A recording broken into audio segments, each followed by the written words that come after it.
Welcome to The Truth Be Told, where today we're examining what history will likely remember as America's darkest diplomatic moment in decades. The February 28th, 2025 public humiliation of Ukrainian President Vladimir Zelenskyy by Donald Trump.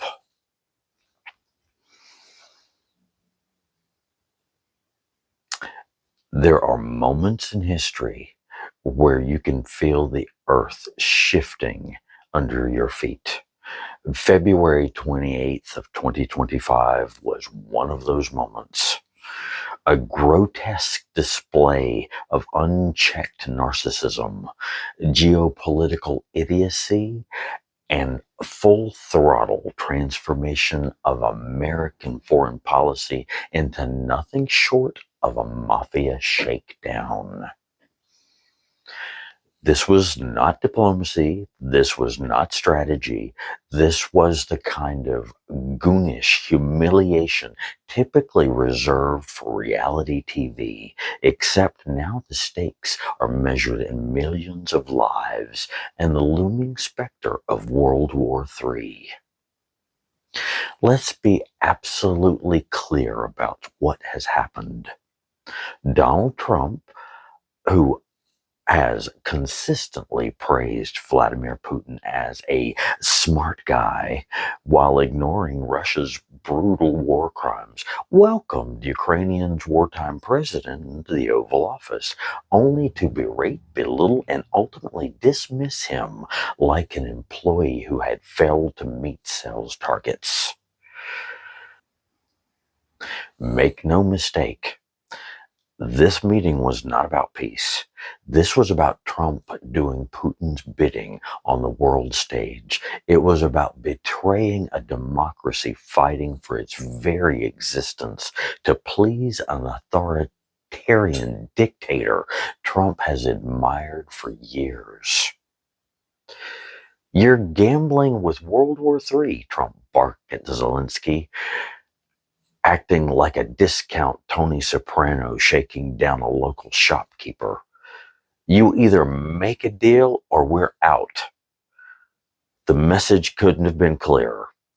Surrender Ukrainian territory, sovereignty, and people to Putin's regime, or America will leave you to die.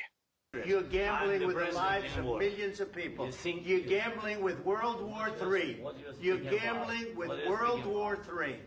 And what you're doing is very disrespectful to the country, this country, that's backed you far more than a lot of people said they should have. When Zelenskyy attempted to explain that true diplomacy requires Putin to stop his illegal invasion, not just Ukraine surrendering, Vice President Pence had the audacity to call it disrespectful to discuss such realities in front of American media. Disrespectful, as if the real problem was the optics, not the grotesque moral betrayal unfolding in real time on behalf of the American people. You have to be thankful. You don't have the cards. You're buried there. Your people are dying. You're running low on soldiers. Listen, you're running low on soldiers. It would be a damn good thing. And then you tell us, I don't want a ceasefire. I don't want a ceasefire. I want to go and I want this. Look, if you could get a ceasefire right now, I tell you, you take it so the bullets stop flying and your men stop getting killed. Of course, we want to stop the war. But you're saying you don't want a ceasefire. But I said to you, I want a ceasefire. With guarantees. Because you'll get a ceasefire faster than an agreement. Ask our people about ceasefire, what they think.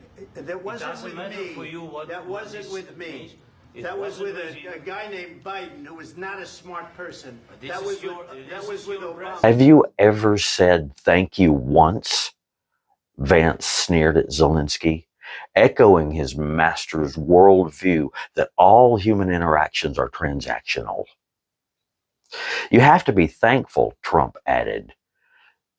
"You don't have the cards. You're buried there."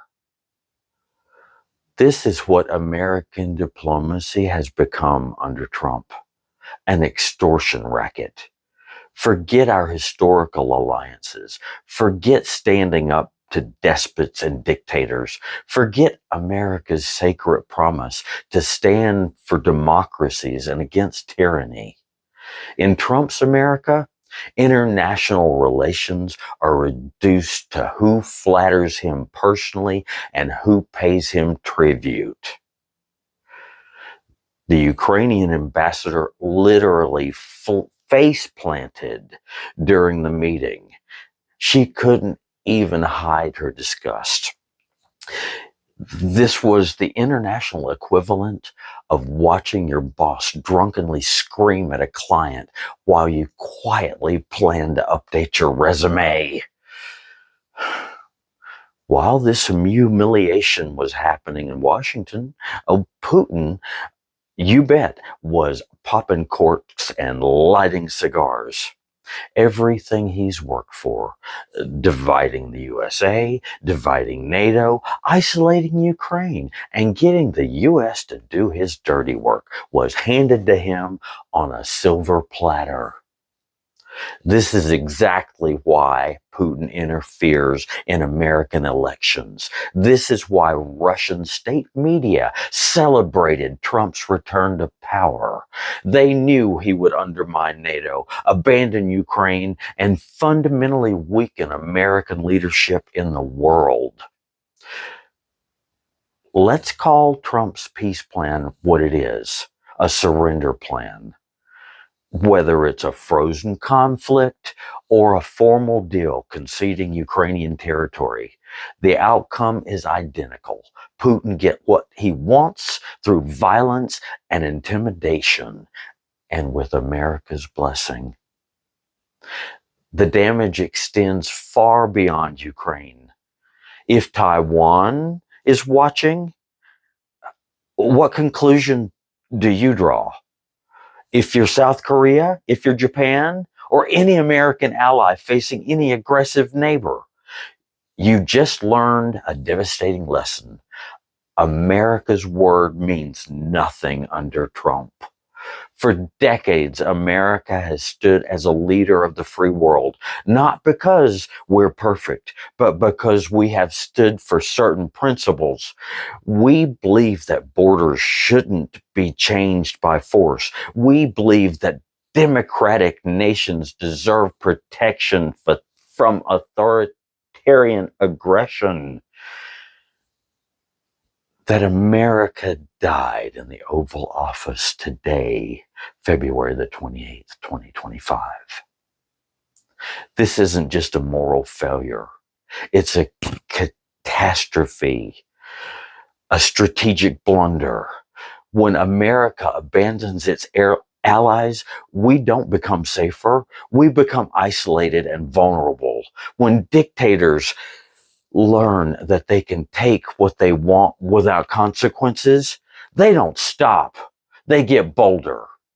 History will remember this moment as a turning point, the day America chose to side with a dictator over democracy, with aggression over international law, with Putin over allies. This isn't partisan politics. This is about the soul of American policy, our place in the world. When we betray friends fighting for their freedom to appease tyrants, we betray everything that made America the beacon of hope in the world. If you care about America's standing, our security, our values, it's time to make your voice heard, because the America that stood for freedom is being dismantled before our eyes. I'm Mark, the Curious Carolinian, and this is where I tell you the hard truths. Others won't. Stay curious, stay informed. If you like this at all, please hit the thumbs up and subscribe. Thank you very much.